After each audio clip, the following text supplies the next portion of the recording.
I knew something was off the second I saw the janitor flinch when I said good morning. We'd done that same awkward nod dance for 9 years, him with the mop, me with the overstuffed accordion file. But that day, he looked at me like I was already a ghost. Like someone told him the compliance lady had an expiration date, and it was today. I walked the long beige hallway like I always did. Same stained carpet tiles, same flickering overhead light near the copy room that no one ever fixed because facilities is backlogged. Same limp little plant outside legal's door with its one surviving leaf, doing its best to photosynthesize through late capitalism. I dropped off the updated disclosure log, signed the audit trail sheet, and sat down at my desk, gray cubicle, double monitor, mechanical keyboard, because the soft ones lag too much when I'm cross-referencing codes. Nothing was glamorous. Nothing ever had been, but I found peace in it. Precision was my prayer.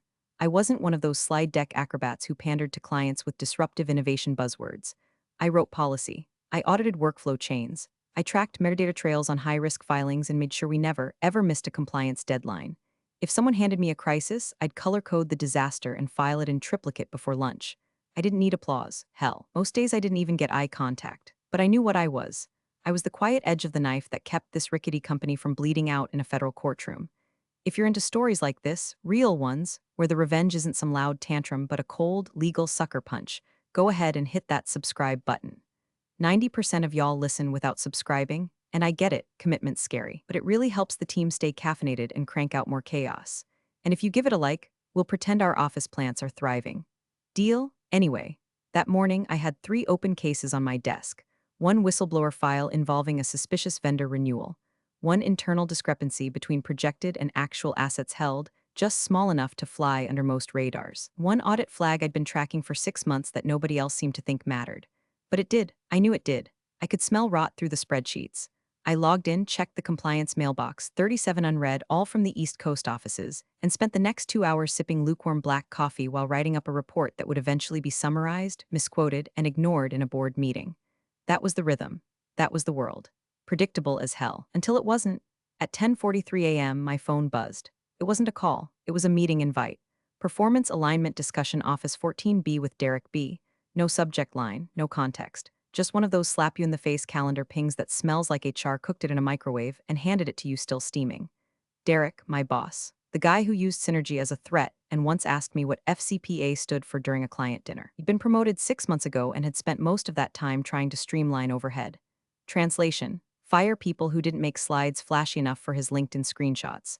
I clicked accept, got up, and smoothed my skirt out of reflex. On the way to Office 14B, I passed 3 departments I'd kept legally afloat during investigations no one even knew happened. Past people who didn't look up, who never did, because I was the wallpaper. Beige, quiet, dependable, until I wasn't. I opened the door to 14B and stepped inside. Derek didn't even pretend to stand up. He gestured toward the chair across from him like he was handing scraps to a dog.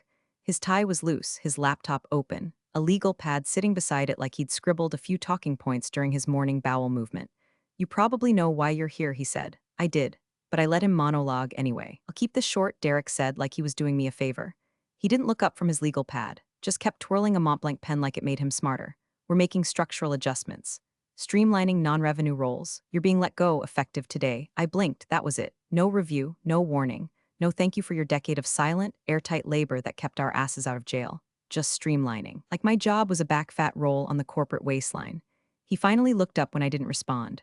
Smirked. "Look, I know your title sounds impressive. All that senior regulatory liaison and compliance oversight stuff?" He actually did air quotes. "But let's be honest, it's mostly clerical, right?" Clerical. I stared at him. Not in disbelief, no. I'd seen the writing on the wall the second he tried to push through that vendor renewal without a second reviewer last month. But it still hit like a gut punch dipped in battery acid. "Derek," I said, voice calm, "do you even know what I do?" He leaned back like I was proving his point. "Exactly, that's part of the problem. You're smart, you work hard, but the role is opaque, not measurable, not scalable." "Not scalable," I repeated like I was taste testing the phrase. "Interesting. Did legal sign off on this termination?" "HR's aware," he said quickly. "This isn't personal, it's just business. You'll get the standard package, 2 months severance, COBRA, and all that." I could see it now, the HR goblin crouching behind the scenes, avoiding eye contact, already printing the exit documents with the wrong middle initial. They always messed that up. "Take the rest of the day to gather your things," Derek added. "IT will deactivate your credentials by 3 p.m. He stood up, already dismissing me from his brain, the way you swipe a push notification. Then, like he just remembered something that amused him, he added, "I always thought your title was a bit inflated anyway." But hey, it looked good on paper. Inflated, I nodded once, slowly. Because here's the thing about inflated titles in corporate America. Sometimes they're ego flab, and sometimes they're loaded weapons pointed directly at liability. Mine wasn't decorative. It was regulatory, legally binding. My name was on documents Derek didn't even know existed. My signature was part of a web of federal touchpoints, SOX, FCPA, SEC correspondence threads. I wasn't just some glorified secretary with a penchant for bullet points. I was the reason our last 2 quarterly reviews didn't result in federal subpoenas. But I didn't say any of that. I didn't throw the binder of flagged transactions on his desk or call him out on the 2 emails he BCC'd to procurement that would make a forensic auditor drool. Instead, I looked him dead in the eye and said, understood, because I didn't need to argue. I didn't need to beg. I didn't need to rage. I just needed to follow protocol. My protocol, the one I wrote. I walked out of office 14B, back through the maze of cubicles, past the woman in sales who once sent a confidential client file through her personal Gmail, past the guy in marketing who thought VPNs were optional, past the intern who'd asked me last week if HIPAA applied to car insurance. None of them looked up, but I wasn't invisible anymore. I was radioactive. My badge still worked. That was their first mistake. I tapped it against the reader, half expecting an error beep. But the light blinked green and the glass door slid open like it was just another Tuesday. No escort. No sad HR chaperone pretending they cared. Just me, a silent office full of humming fluorescent lights, and a checklist I'd written 5 years ago titled Compliance Officer Termination Protocol Voluntary or Involuntary. It wasn't dramatic. There was no cinematic music swelling in the background, no thunder rumbling in the distance. Just a keyboard, a familiar login screen, and the dull, rhythmic tapping of my fingers like Morse code for vengeance. First item, archive all locally stored compliance logs. Second, document all unresolved high-risk cases. Third, inventory all pending disclosures, incident reviews, audit trails. Fourth, forward outstanding regulatory matters to proper federal bodies. Simple, boring, even, but line 4 was the wrecking ball. See, it wasn't just about sending some files, it was about the who. My role, that inflated title Derek mocked, came with direct relationships. SEC, FINRA, PKOB, DOJ for the merger case we quietly killed last March. My name wasn't just on emails, it was on Form 1662 filings, on digital chain of custody receipts. I wasn't a clerk, I was the contact of record. So when I opened the secure compliance directory and started dragging folders into my encrypted mail queue, I wasn't being petty. I was being precise. Case 4582B, flagged vendor inconsistencies tied to expense reports Derek personally signed. Case 4799C, internal IT audit noting a suspicious volume of wiped drives 2 days before a quarterly close. Case 4811Z, a whistleblower report I'd been nurturing for months, cross-referenced with timestamps, invoices, Slack messages, and one very stupid selfie someone took in the warehouse with sensitive material in the background. Each folder had its own integrity hash, proof of access, and a digital trail leading straight to the executive suite. Some had been closed by Derek with the kind of cursory email a freshman would use to end a group project. I reopened them, flagged them, attached a clean summary note for each one. Then came the addresses. You don't send these kinds of things to info@inboxes. No, you send them to names, real ones. The people I'd spent 10 years shaking hands with at annual oversight briefings, nodding silently across rectangular hotel ballroom tables covered in stale bagels and federal coffee. I knew them, they knew me. And the moment those files landed in their inboxes, no Derek too, I added a short note at the top of the master file. Per section 6.4.3 of our internal regulatory closure policy, the following unresolved cases are hereby escalated upon personnel change. All documentation attached is final, verified, and was archived prior to credential deactivation. Respectfully, name. Then I hit send. The files took a moment to queue. I watched the progress bar creep forward, 22%, 47%, 83%, until each package was sent, logged, and archived in my personal compliance exit report. I uploaded the report to the SharePoint, timestamped it, and marked it final in the header. Then I deleted all my local temp files, cleared the cache, logged out. It was done. No theatrics, no public meltdowns, no email CC storms, just a quiet little digital avalanche. Loosed from the desk of the woman, they didn't bother to walk out. My computer screen faded to the lock screen. My reflection looked back at me from the black glass. Calm, methodical, almost serene. That was the moment I knew I hadn't overreacted. I had underplayed it, by a mile.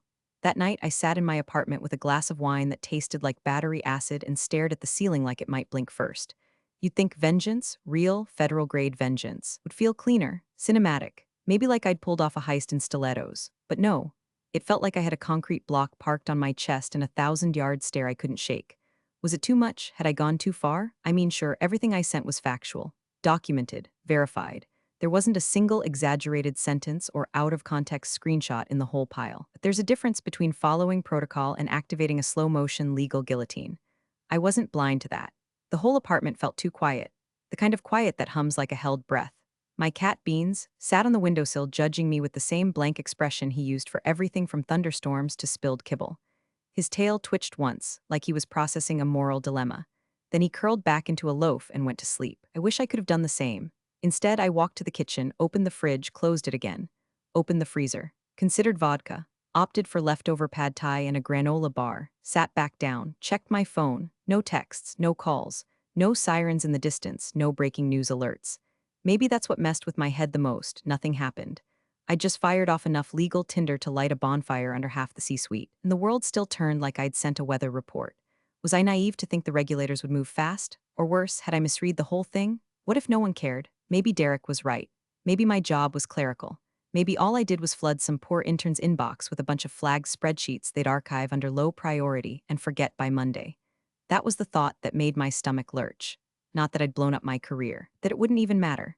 I curled up on the couch in an old hoodie I stole from my ex, flipped on some mindless reality show, and tried to lose myself in the chaotic lives of people whose biggest concern was who kissed who in a hot tub, but my brain kept rewinding. Back to the vendor logs, the audit trails, Derek's smug little smirk. The moment his pen stopped spinning and his voice dripped condescension like motor oil. No, it had to matter. Even if they buried the evidence, even if the regulators shrugged and moved on, even if nothing came of it, at least it wouldn't be my silence that let them get away with it. I could live with being ignored. I couldn't live with being complicit. Still, I didn't sleep much. I lay in bed with my phone on the nightstand, screen down, resisting the urge to check my email every 15 minutes like some desperate ex waiting for maybe. At 2:17 a.m., I cracked, opened the inbox, refreshed it. Nothing. No reply from the SEC liaison. No read receipt from DOJ. No bounce-backs either. Just void. I finally fell asleep sometime after 4 a.m., still dressed, still replaying old emails in my head like I could will them into action. I dreamed about office carpet catching fire, and nobody noticing until the sprinklers drenched the whole building in black water. When I woke up, my phone had one new message. It wasn't from a regulator. It was from my old coworker Rachel. One line, "Are you watching the news?" My phone buzzed again before I could even rub the sleep out of my eyes. "Rachel, something's happening. Men in suits are here." Rachel, not HR, not clients. I think they're from the government. I sat up so fast I knocked over the half-empty wine glass from the night before. It rolled off the nightstand, hit the floor, and miraculously didn't shatter. Just wobbled like it was drunk too. I blinked at the screen. My heart didn't know whether to race or stop entirely. Men in suits, it could have been anything. A client audit, insurance review, some executive power lunch. But it wasn't. I knew it wasn't. I grabbed my laptop off the coffee table, flung it open like a defibrillator, and went straight to every local business feed and finance Twitter account I followed. SEC monitoring bot, quiet. DOJ press release page, nothing posted yet. The regional office newswire, still cycling through last night's headlines about interest rates and someone's dumb fintech podcast launch. I typed in the company name, hit search, refreshed, nothing. I stared at the blank screen, frustrated at the silence. Then I remembered they wouldn't broadcast this. Not yet. When the feds move, they move quiet. Big dogs don't announce they're on your porch until your Ring doorbell feed's already been subpoenaed. My fingers hovered over the keyboard. I could text Rachel, ask for more, but I didn't want to spook her. She still worked there. If this was what I thought it was, she'd be better off playing dumb. Instead, I sat there in my hoodie, hair still half matted from restless sleep, and watched the digital world like a hawk with a caffeine addiction and a grudge. 8:22 a.m. Another text. Rachel, they showed badges. Real ones, said they're here for records access. 8:24 a.m. Rachel, Derek's not in yet. Our director looks like she's gonna throw up. 8:28 a.m. Rachel, they asked for the compliance archive, your archive. I exhaled slowly like I'd been holding my breath for 10 years, so it wasn't too much. It wasn't ignored. It wasn't filed and forgotten. They saw it. They acted. And now they were inside. I opened the secure backup of my files, just to confirm everything I sent. My stomach buzzed with adrenaline and dread as I skimmed through the folder names. Vendor bribes final audit trail, missing logs, SEC Q4 correspondence, whistleblower report, redacted. I didn't write these like someone hoping to catch attention. I wrote them like someone expecting a courtroom. Every word, every date, every attachment, intentional. Rachel texted again. Rachel, they're heading to legal now.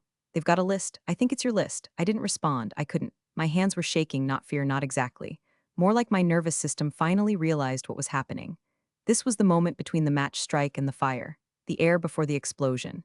I opened a blank browser tab and started refreshing local forums, financial chatter sites, subreddits. Nothing yet. It hadn't hit public yet, but it would. The fuse was lit, and Derek, he hadn't even walked into the building yet.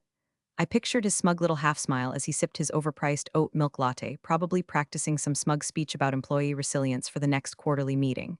He had no idea. The weight that was about to hit him wasn't a pink slip or an awkward HR chat. It was a warrant, with his name on it, stamped, sealed, legal. My heartbeat wasn't even fast anymore, just steady, focused, like the moment right before a storm breaks where the wind stills and the trees go quiet and everything holds its breath. Let it come, I was ready. By 9:03 a.m., the office had gone full whisper mode.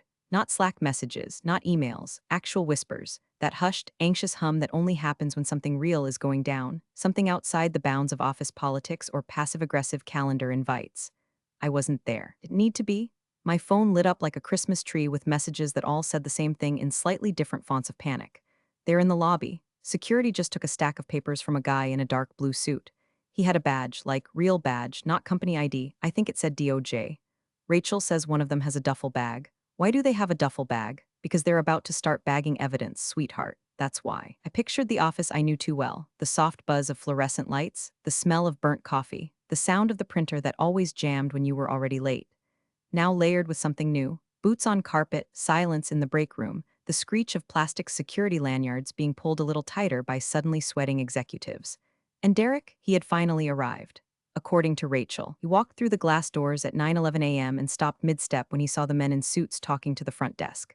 Of course, he tried to play it cool. He adjusted his collar, smiled his political smile, walked right up and asked, "What's going on, gentlemen? Can I help you?" The lead agent didn't even flinch, just flipped a page in the packet and said, "We're here to execute a federal data collection order. Please step aside." Derek's smile stayed on his face, but it slid off his eyes like butter on a hot skillet.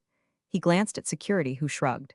Then at the receptionist, who was already texting under the desk like her life depended on it. "It's routine, folks," Derek said loud enough for the waiting area to hear. "Just some procedural stuff. Happens all the time when you work in regulated spaces."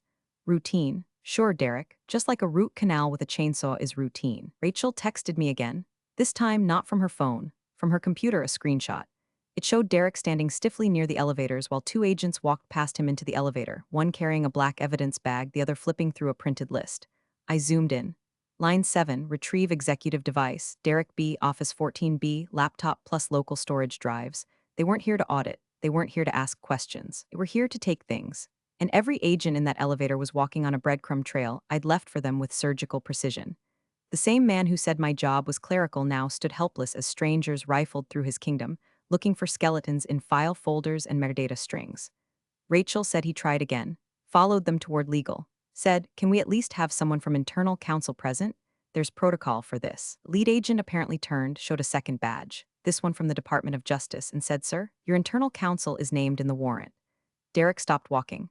Rachel's message had no LOL, no emojis, no OMG, just a new sentence. He's turning gray. I mean literally gray.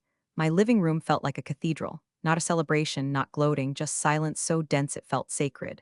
I didn't smile, didn't cheer. I just exhaled, long and steady.